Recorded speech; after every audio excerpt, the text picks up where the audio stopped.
The frontier has a way of holding on to stories that refuse to fade. This is one of them.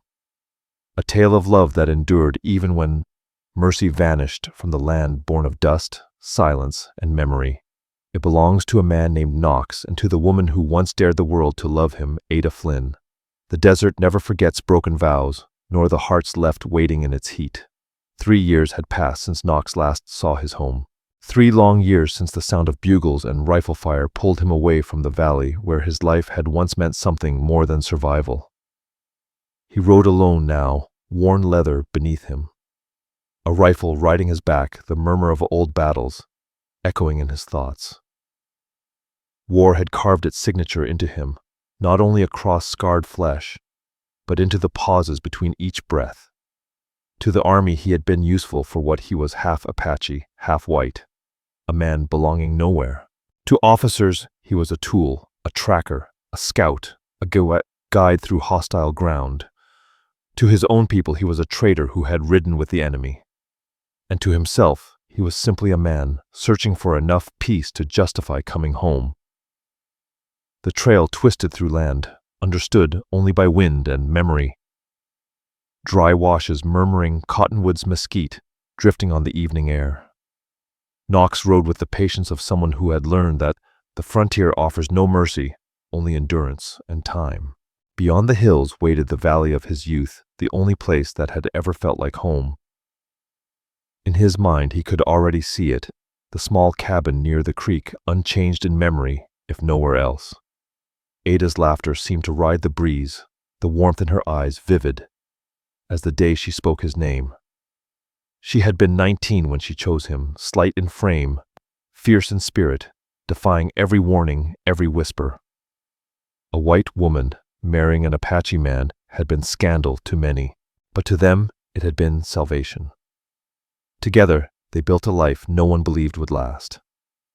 Ada tended a modest garden beside the cabin. Knox broke horses, hunted game, and carved dignity from dust and danger. He still felt the weight of the day. He left her arms tight around him on the porch, her voice shaking as she said, "Promise me you'll come back." And God help him, he had promised.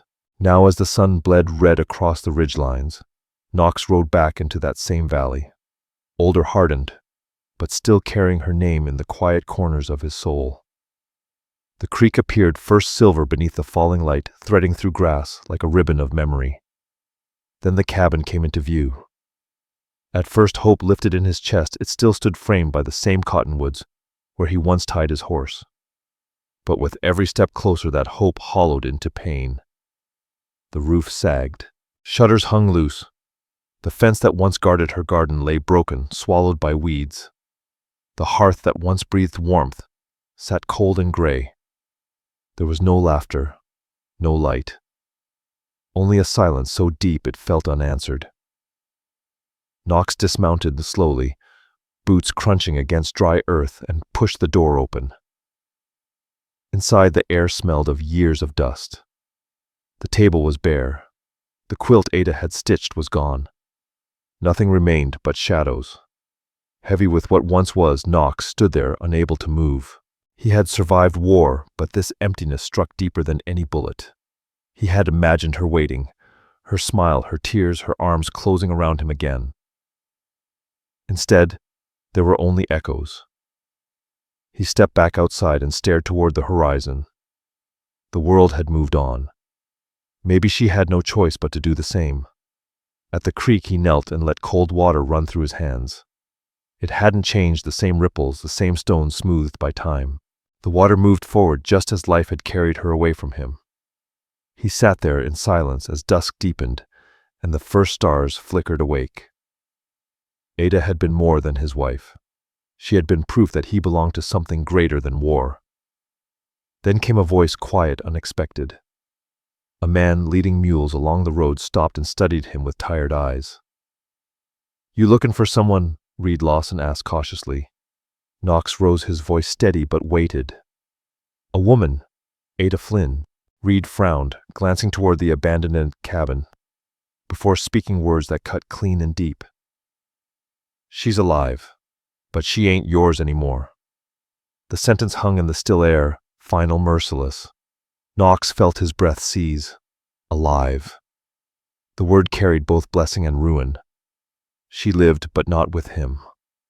Not waiting as he had endured those long nights beneath army canvas. Someone else had taken his place. He turned from the fading light, eyes fixed on the darkening horizon. The desert wind rose, carrying mesquite, and something far older, the weight of broken promises. For the first time since leaving the war, Knox felt truly defeated. He had come home to reclaim his heart, only to learn it already belonged to another man. Softly he spoke her name once, as if the stars might remember it better than she had. Ada. Then he mounted his horse and rode into the gathering dark, a lone figure swallowed by wind and silence. Silence followed along with a promise the desert itself had never released. By dawn, the valley rested beneath a thin veil of mist, quiet and watchful. Sunlight crawled over the ridgelines, spilling gold across sagebrush and cottonwoods. Knox rode toward town, not out of desire but necessity. He needed to see what truth waited there. The road to Dry Creek no longer looked the way he remembered it. Fresh fences cut the land into claims. Smoke drifted from a dozen chimneys. Civilization had pressed closer, louder, rougher, surer of its right to remain. As Knox reached the town's edge, his horse's hooves rang against the wooden boards.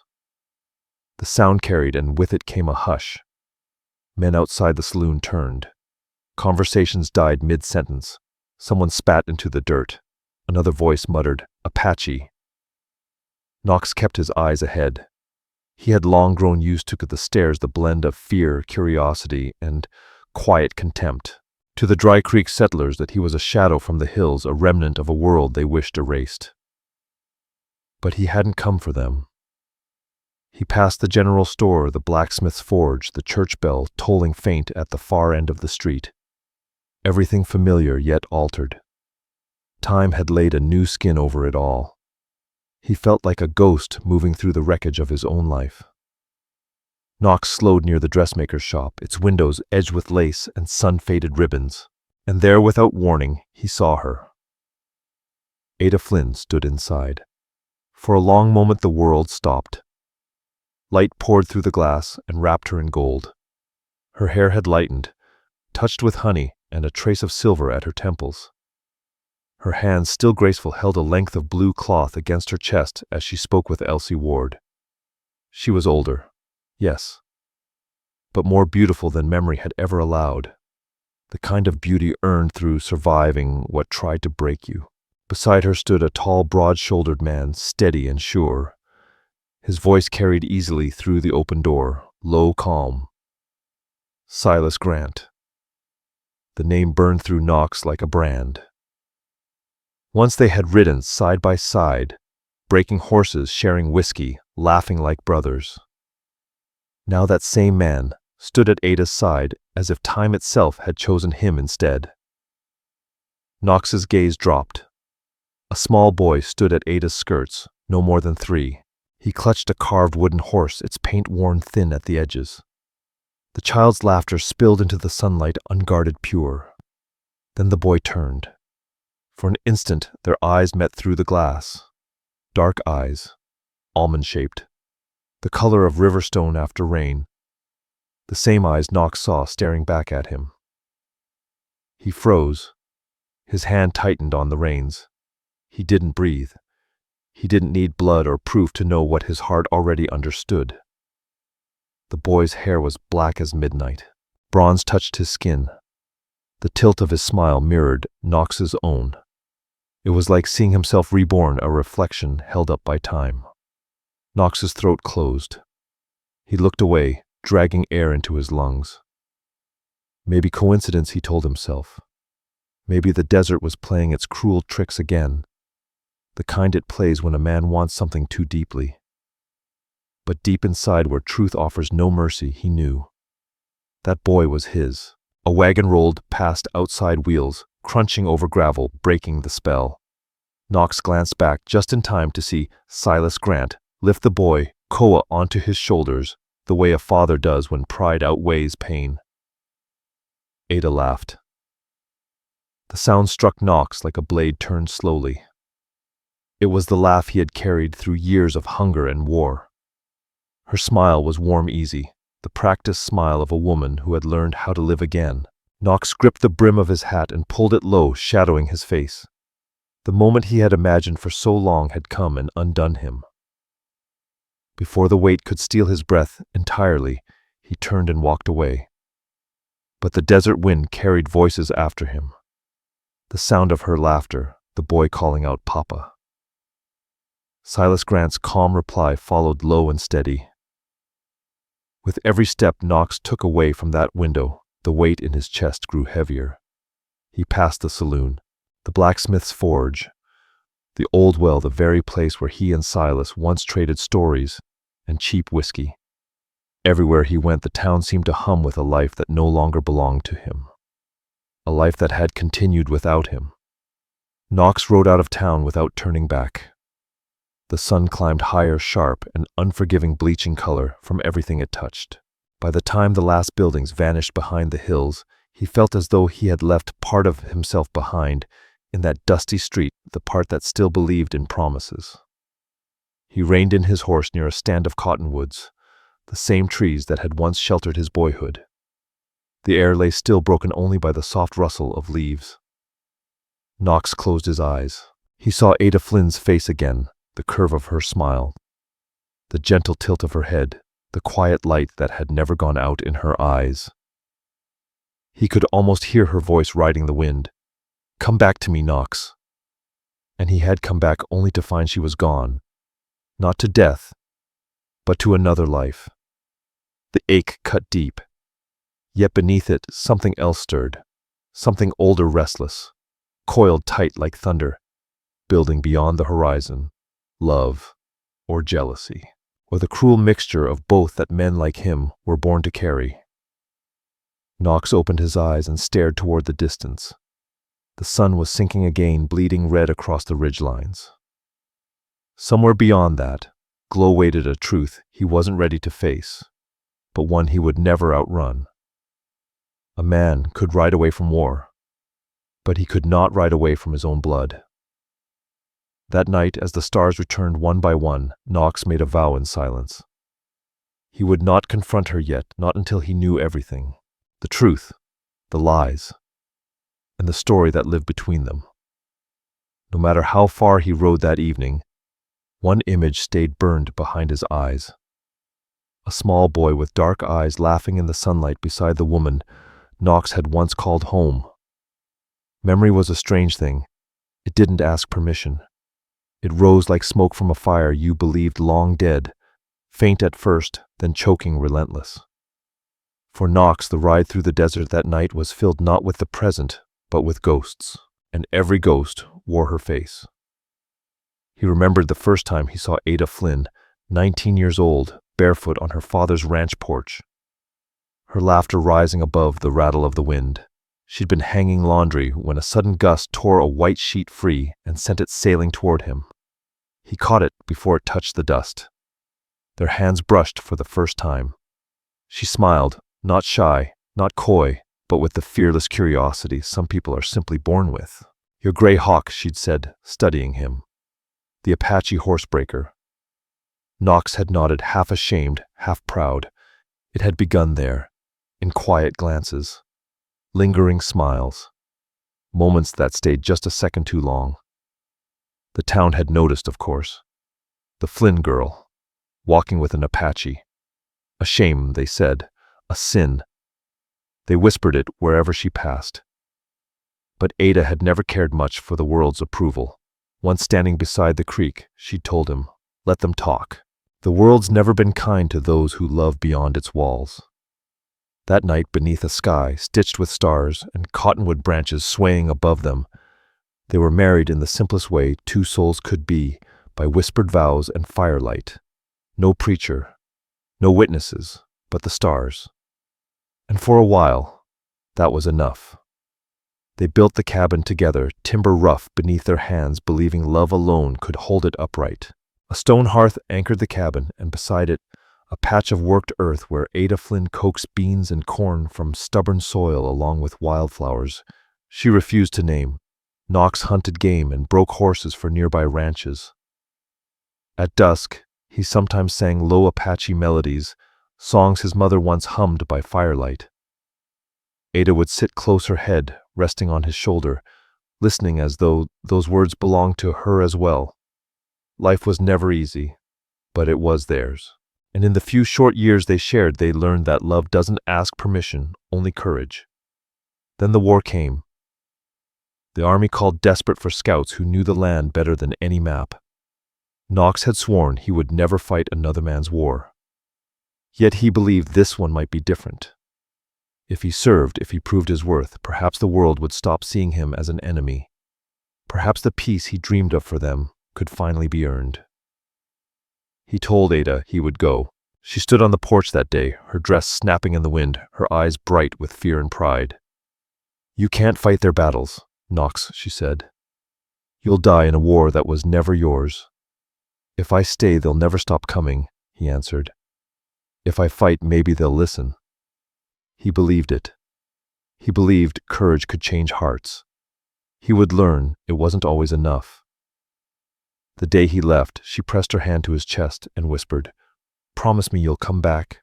"I promise," he said, and he meant it with every breath. The next spring never came for her. Months passed with no letters, no word. Nights stretched longer. By the time autumn returned, the first snow tapped her window, and Ada knew, deep down, that something had gone terribly wrong. Then the letter arrived. It came on a cold morning, delivered by Jonah Beck, a young soldier with pity in his eyes. He handed her the folded paper and murmured, "He was brave, ma'am.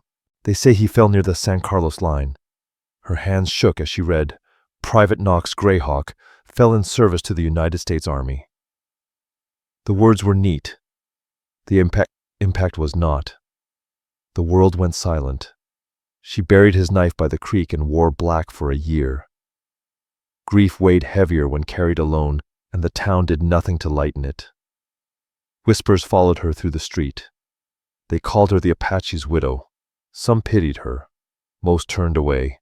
She was young, unprotected, and soon her body began to change.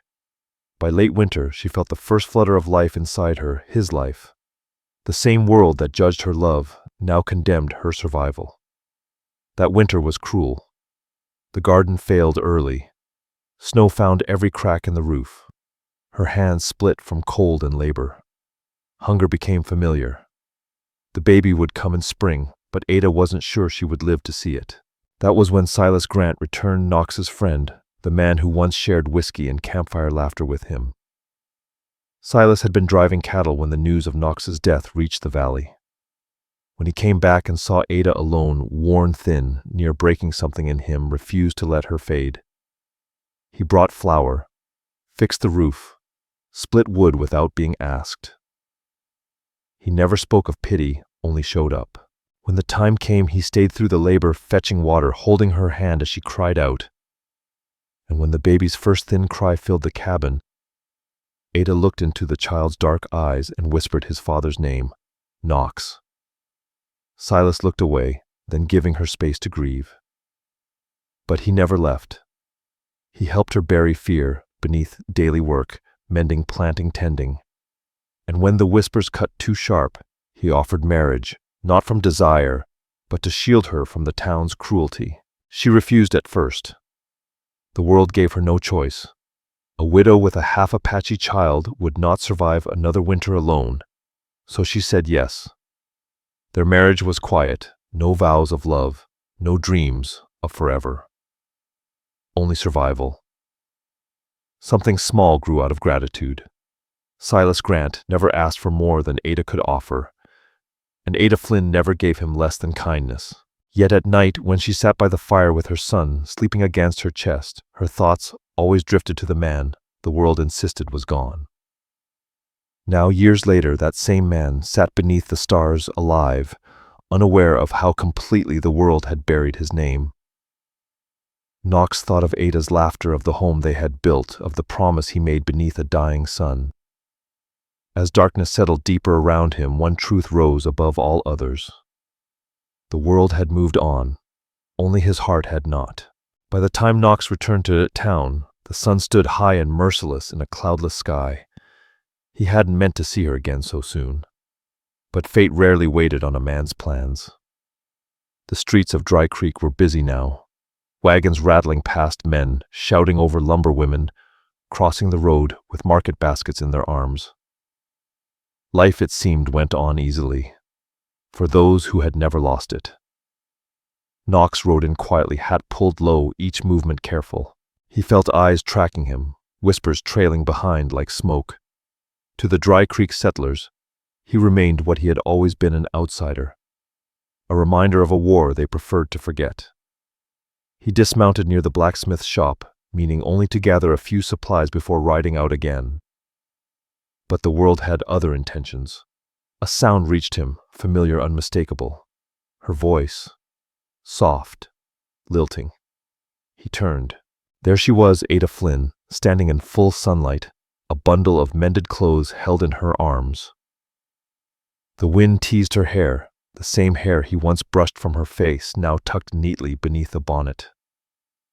Beside her stood the boy, Koa, tugging impatiently at her skirt. For a single heartbeat, everything else vanished.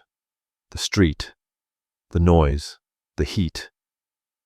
Time folded in on itself. Ada lifted her eyes, searching, uncertain. Then she saw him.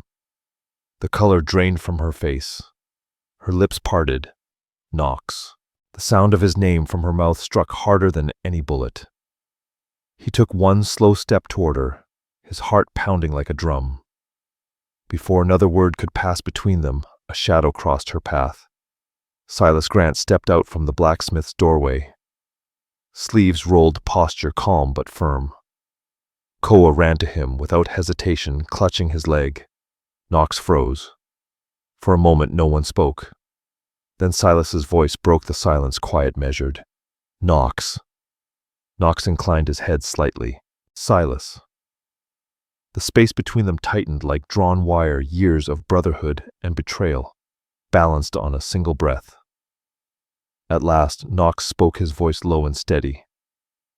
"Did you think I'd never come back?" Ada's eyes shimmered. Her hands trembled around the bundle she held. The question hung between them, unanswered. All around the town began to notice. Faces appeared at windows. Murmurs spread through the street. "That's him, the Apache she married.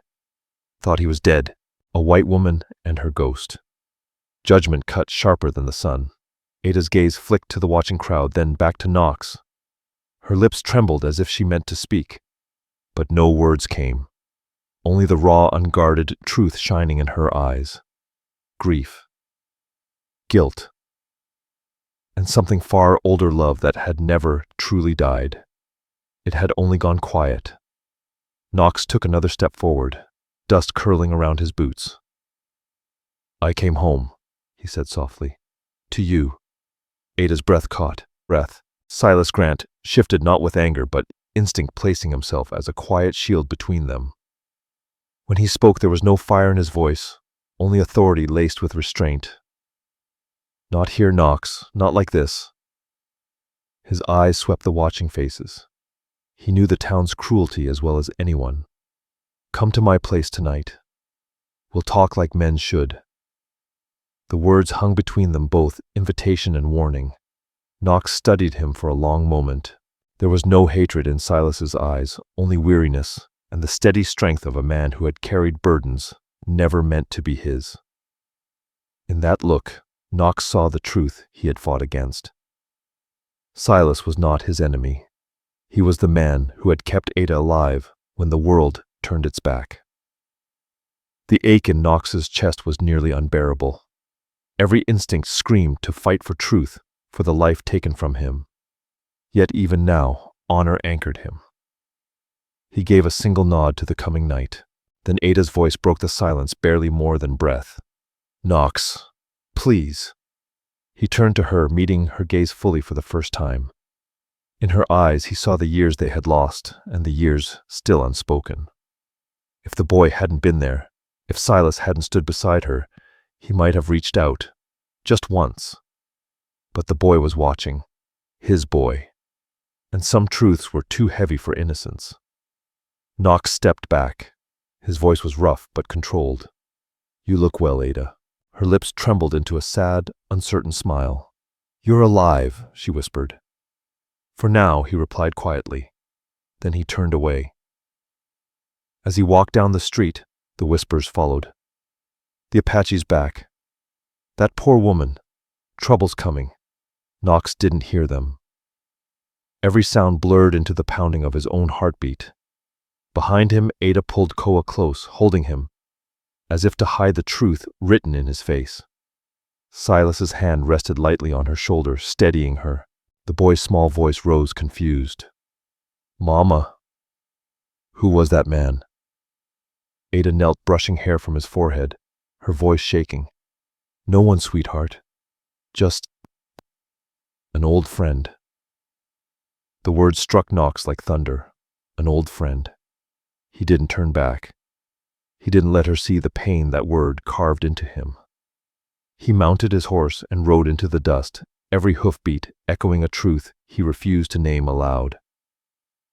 That night he would face them both, and when the sun fell over Dry Creek, 3 lives bound by truth, honor, and a love that had never truly died would be forced to reckon with everything the years had buried. The desert wind rose again, carrying the faint scent of smoke and sage. Knox whispered into the twilight, his voice breaking against the vastness. "God help us all." As night deepened, a chill swept through the valley. A storm brewed somewhere far off, the kind that never quite reaches you, yet settles deep in your bones.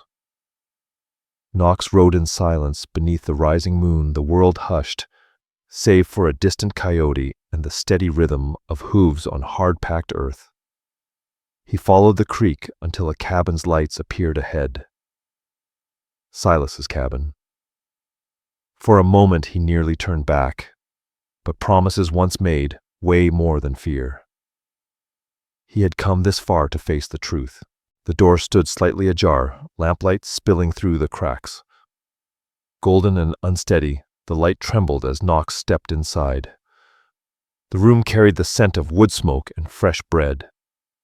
By the fire sat Ada Flynn, the woman he had once believed the world had taken from him. She turned at the sound of his boots' breath catching. Silas Grant stood near her, steady yet pale, as if his mind still struggled to accept the sight of his old friend alive. On the floor, the little boy Koa played quietly with a carved wooden horse, its paint worn smooth by small hands. He looked up, curious but unafraid. Dark eyes, midnight deep, a reflection of another life. For a long moment no one spoke. Only the fire answered, crackling between them, filling the space with restless sound. Then Silas spoke softly. "You came." Knox nodded once. "You asked." He could feel Ada's gaze on him, warm, trembling, afraid. She looked as though she wanted to speak but couldn't find where to begin. At last her voice found its way out. "I never thought you'd come back." "I did," Knox said quietly. She lowered her eyes, tears catching the firelight. His jaw tightened. "I came home to a grave that wasn't mine, to a letter that said I died like a dog in the dirt." His words cut sharp, not with anger, but with pain caged too long. "I need to know who sent it." Silas's expression turned grave. He crossed to the table, opened a drawer, and set a folded yellowed letter between them. "This was delivered by a soldier out of Tucson," he said. "It carried your name, your regiment, your mark. We believed it. All of us, even her." Knox stared at the paper as if it might still bleed truth. He remembered the battle, the smoke, the confusion, the gunfire, the fall into dust and darkness. He'd been wounded, left for dead, found days later by a passing patrol. Somewhere along the way he had been written off. A clerical error, a cruel twist of war. Whatever the cause, the damage was already done. He looked back at Ada. She was shaking now, hands clenched in her lap. "I buried you," she whispered. "I mourned you. every night. Until the baby came. Knox's heart seized. "The baby," she said, her voice breaking. "Your son." Koa looked up at the sound eyes wide, innocent of the storm gathering above him. He smiled small and shy, the same way Knox once had when he was learning the weight of the world. Knox turned away, swallowing hard. Years of silence collapsed into that single moment. He wanted to rage, to demand why she hadn't known why another man now stood where he once had.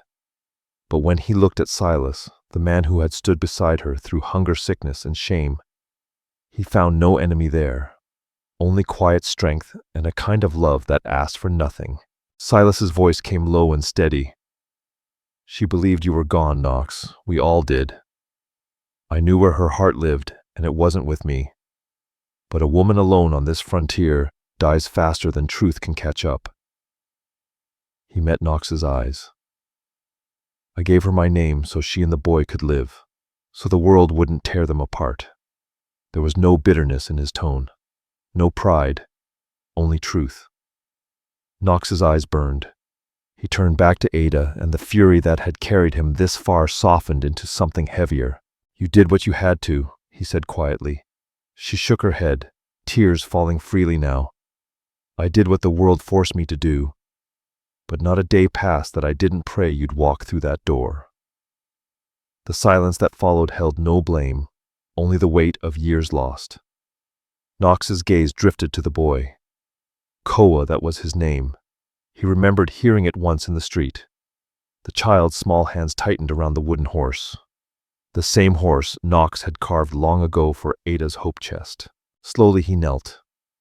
He met the boy's curious gaze, and for the first time he allowed himself to feel what he had already known. This was his flesh, his blood. His life returned to him. The boy smiled and offered the toy. "You can play too," he said softly. Knox's throat tightened. He reached out, then gently placed the wooden horse back into the boy's hands. "Keep it safe, little one," he murmured. "It's yours." He rose and turned towards Silas Grant and Ada Flynn, his voice roughened by everything he did not say. "You both carried what I could not. I've no right to anger." He paused, eyes drifting once more to the fire, then back to them. "But I can't stay. Not tonight." Ada stepped forward. "Knox, please." He shook his head, his voice barely above a breath. "God forgive the living for trying to survive." Then he turned and stepped into the night, the door closing softly behind him. Outside the desert, wind rose again, cold, relentless, carrying the scent of rain that would never quite fall. Knox stood beneath the stars, staring into the dark, the firelight behind him flickering like a memory he could neither hold nor release. Inside the small cabin, the boy's laughter rang out, innocent, bright, and unbearably familiar. The weeks that followed moved like the slow turning of a blade. Winter crept down from the mountains, bringing long nights and breath that lingered in the air like ghosts. In Dry Creek, time itself seemed to hesitate. Silas was the first to feel the edge of the season. It began with a cough, small, easy to ignore, the sort a man shrugs off after years in dust and cold. But it deepened. By December, it tore through him like wind through brittle pine. Consumption. Dr. Calvin Shore said a word that meant little and everything at once. No cure, no mercy, only time shortening with every breath. Still Silas worked. He split wood when he could, patched fences between coughing fits. He pretended the blood on his handkerchief was nothing more than winter's bite. Ada knew better. But she never spoke the word. Some truths were too cruel to give a name. Knox stayed away, at first keeping to the edges of the valley. He told himself he was giving them peace. In truth, he didn't know how to face the man who had lived the life meant for him. And yet night after night his campfire burned within sight of the cabin, a silent watch, an unspoken vow. He saw smoke rise from their chimney each morning. He watched Ada tend to the boy, her shawl pulled tight against the wind. He saw Silas thinner now, shoulders bent, still guiding the child's small hands through mending and chores. Without words, Knox knew time was slipping away. One evening after the sun had dropped and frost began to glitter along the creek, a shadow moved toward Knox's camp. He stood at once, hand going to his rifle, then stopped when he recognized the rider. Silas. He rode slowly, breaths shallow, a blanket draped across his shoulders. When he reached the fire, he dismounted with effort, leaning against the saddle, for a moment before stepping forward. "Mind if I sit?" he asked, his voice worn by sickness and pride alike. Knox nodded and motioned toward the fire. For a long while, neither man spoke. Pine crackled. Somewhere in the distance, a night animal cried. At last, Silas said quietly, "You've been watching us." Knox didn't deny it. "Hard not to." A faint smile touched Silas's lips. "You deserve to." He stared into the flames. "The boy, he's yours." Knox's chest tightened. He had always known, but hearing it spoken aloud carried both relief and pain. Silas leaned forward, eyes fixed on the fire. "When I'm gone, they'll need someone strong enough to love them both. Promise me you'll be that man." Knox turned away, jaw tight. "You're asking more than I can give." Silas Grant let out a small laugh, dry thin.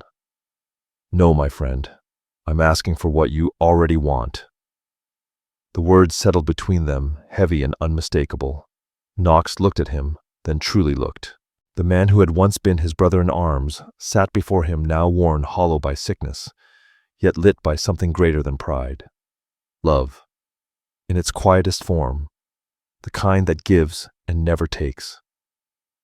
Silas coughed again, bending with the effort. When he lifted his head, his eyes shone with a peace Knox couldn't fully grasp. "She still loves you," he said softly. "Always has, but she won't leave me while I'm breathing." "She's too loyal for that." He paused, breath shallow. "When I'm gone, don't let that loyalty become a cage." Knox felt his throat close. There were no words equal to that kind of grace. "I'll take care of them," he said hoarsely. "You have my word." Silas nodded, slow and sure. "Then I can rest easier. Not tonight, maybe, but soon." He pushed himself up with effort, hands trembling as he reached for the reins. Knox rose to steady him. For a brief moment, they stood together, the dying man and the one who would carry his promise. Two men bound not by rivalry, but by the same love for one woman and one child. Silas met his gaze, eyes gentle beneath the weariness. "Goodbye, brother," Knox answered barely above a breath. "Goodbye." Silas rode back toward the faint glow of his home, the uneven rhythm of hooves fading into the dark until only silence remained. Knox watched until the last shadow disappeared and the fire burned low. What had once been jealousy had become something pure, a sacred trust. Winter arrived early that year. The sky turned the color of pewter and the wind cut through the valley like a blade. Each dawn frost traced the window panes, and the creek, once bright and laughing, slowed beneath a thin skin of ice. Inside the cabin on the hill, the fire burned day and night, yet never seemed warm enough. Silas's cough echoed through the walls, weaker now, as though every breath were borrowed. Ada Flynn sat beside him, wiping his brow with shaking hands, whispering prayers she no longer believed would be answered. The boy Koa slept curled near the hearth, unaware that the world was preparing to release something good. Knox came every day without being asked. He hauled wood, hunted game, mended fences no one else could bear to face. He spoke little, his voice belonged to silence now, but his presence never wavered.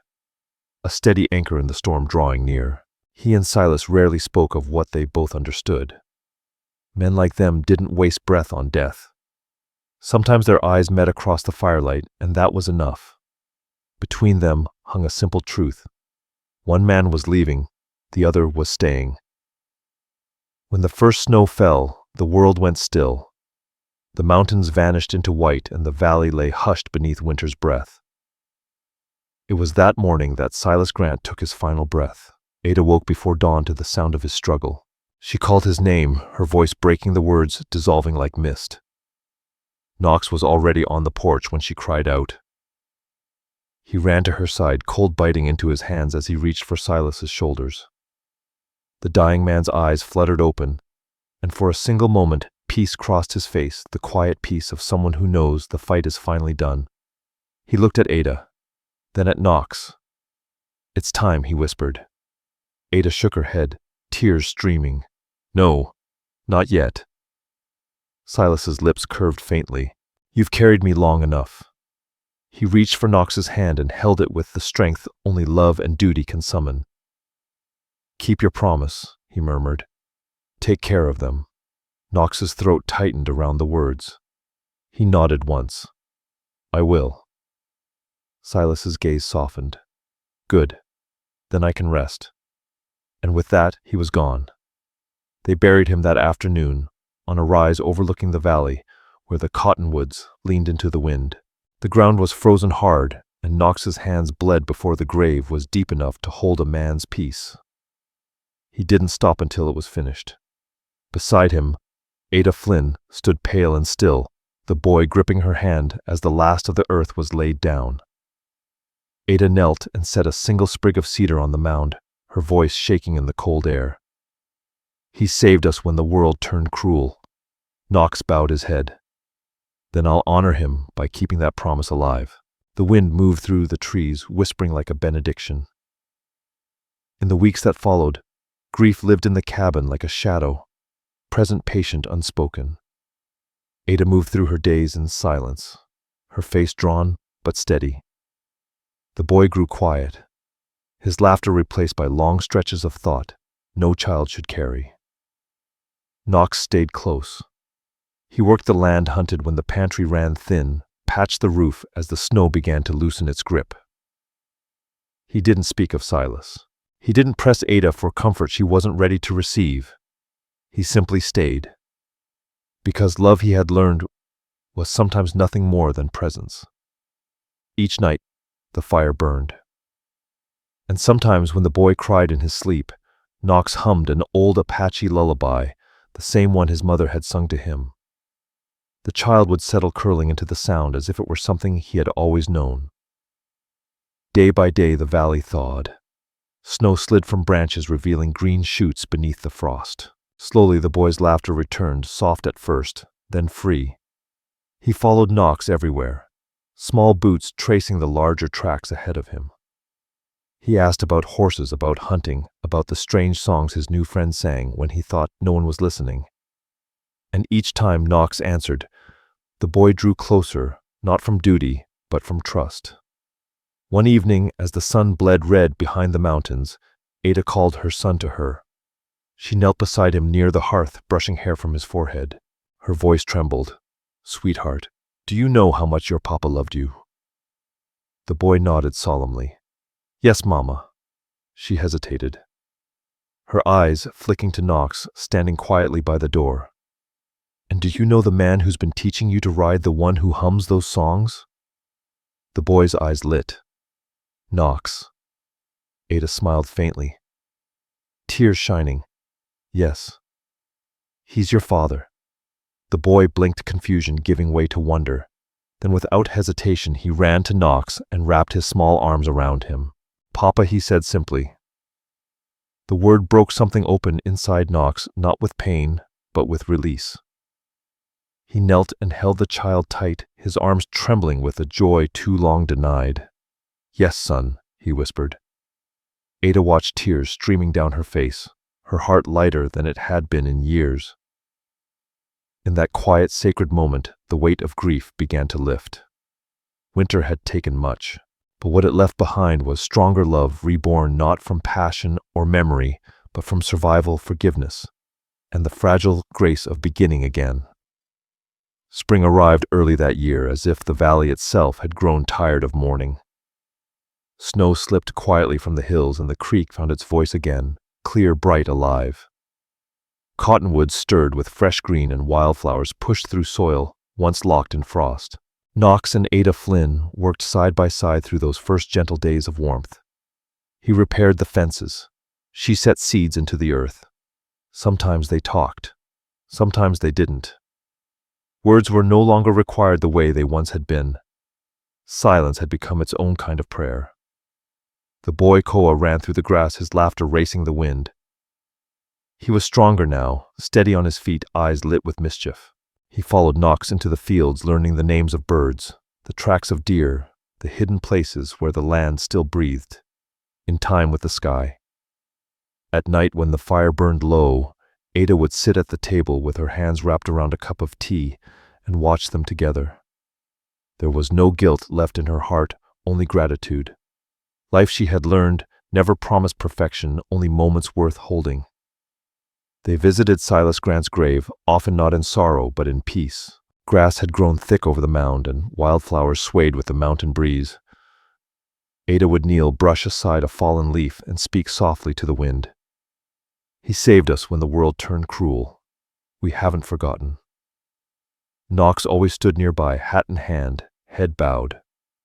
Sometimes he left a small, carving a bird, a horse, tokens of quiet remembrance.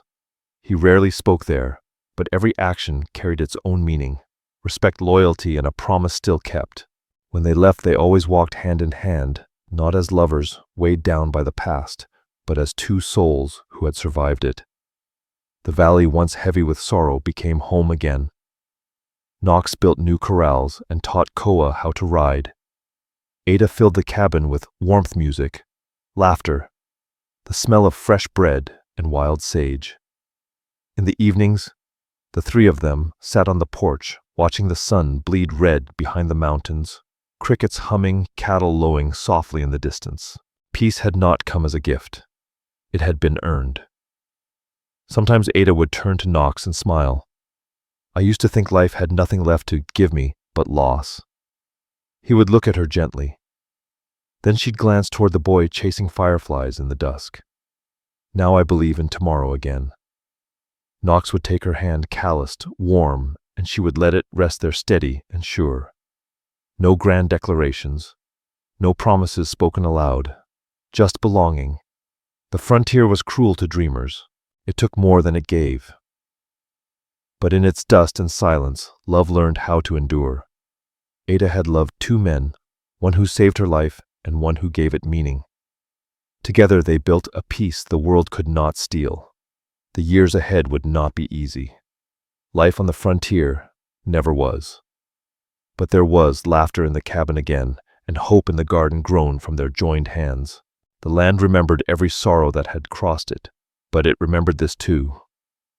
Forgiveness once planted will bloom, even in the hardest ground. Would you have waited for him, or found a way to survive? What would you have done in Ada's place? Share your thoughts below. And if this story touched your heart, don't forget to like and subscribe for more tales where love endures against the odds and where even the harshest land can still grow something beautiful. All stories are created for entertainment purposes and may include fictional elements or dramatized interpretations inspired by historical settings. We use AI tools, voiceover visuals, scripts as creative assistants. However, all content is reviewed, refined, and edited by humans to ensure emotional authenticity and storytelling quality. We fully comply with YouTube's policies regarding AI-generated content and do not use any deepfake techniques or misleading recreations of real individuals. All visuals and supporting materials are properly licensed. Sharing, re-uploading, modifying, or distributing any part of this content in any form requires written permission. We appreciate your support and respect for original creative work.